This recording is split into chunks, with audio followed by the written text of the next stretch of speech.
Hello students, আবার ফিরে এলাম ন্যারেশন চেঞ্জের থার্ড পার্ট নিয়ে, যেখানে আমি জেনারেল রুলসগুলো একটু আলোচনা করব। ফার্স্ট দেখো, রিপোর্টিং ভার্ব যদি প্রেজেন্ট বা ফিউচার টেন্সে হয় তবে ইনডাইরেক্ট ন্যারেশন টেন্সে সেন্টেন্সে যদি আমরা পরিবর্তন করি তাহলে সেখানে কোনো পরিবর্তন হবে না, অর্থ বুঝে কেবলমাত্র প্রোনাউনটা চেঞ্জ হবে। এবার সেকেন্ড যেটা বলছে, ডাইরেক্ট ন্যারেশনে রিপোর্টেড স্পিচটি যদি ইউনিভার্সাল ট্রুথ বা হ্যাবিচুয়াল অ্যাকশন হয়, অর্থাৎ যদি চিরসত্য বা কোনো অভ্যাসগত কাজ হয়, তবে কিন্তু যে ইনডাইরেক্ট ন্যারেশনে তা কিন্তু অপরিবর্তিত থাকবে। আর নেক্সট যেটা আসছে থার্ড, রিপোর্টিং ভার্ব যদি পাস্ট টেন্সে হয় তবে ইনডাইরেক্ট ন্যারেশনের রিপোর্টেড স্পিচটি কারেসপন্ডিং পাস্ট টেন্সে পরিবর্তিত হবে। যেমন আমি বলে দিই, কারেসপন্ডিং পাস্ট টেন্সটা আমি পরপর দিয়ে দিয়েছি। যেমন প্রেজেন্ট ইনডিফিনাইট থাকলে পাস্ট ইনডিফিনাইট, প্রেজেন্ট কন্টিনিউয়াস থাকলে পাস্ট কন্টিনিউয়াস, প্রেজেন্ট পারফেক্ট থাকলে past perfect, present perfect continuous থাকলে পাস্ট পারফেক্ট কন্টিনিউয়াস।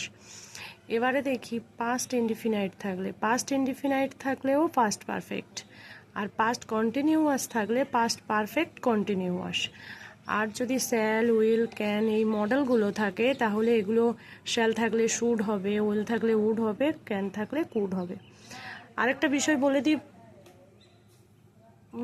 ডিপেন্ড করবে কিন্তু রিপোর্টেড স্পিচের উপরে। রিপোর্টিং ভার্বটা যদি প্রেজেন্ট বা ফিউচারে থাকে তাহলে রিপোর্টেড স্পিচের পরিবর্তন হবে না, কিন্তু রিপোর্টিং ভার্বটা যদি পাস্ট টেন্সে থাকে তবেই রিপোর্টেড স্পিচের পরিবর্তন হবে। কিন্তু অনেক সময় দেখা যায় রিপোর্টিং ভার্ব পাস্ট টেন্সে থাকলেও রিপোর্টেড স্পিচ পরিবর্তন হয় না, কারণ কি, তখন সেটা ইউনিভার্সাল ট্রুথ থাকে বা চিরসত্য থাকে। যেমন সূর্য পূর্ব দিকে ওঠে বা আমি সকালে ব্রাশ করি, এগুলো ইউনিভার্সাল ট্রুথ বা হ্যাবিচুয়াল অ্যাকশন, এটাতে কোনো টেন্সের চেঞ্জ হবে না, কারণ এগুলো ইউনিভার্সাল, এগুলো কখনো পরিবর্তিত হয় না, এটা অপরিবর্তিত।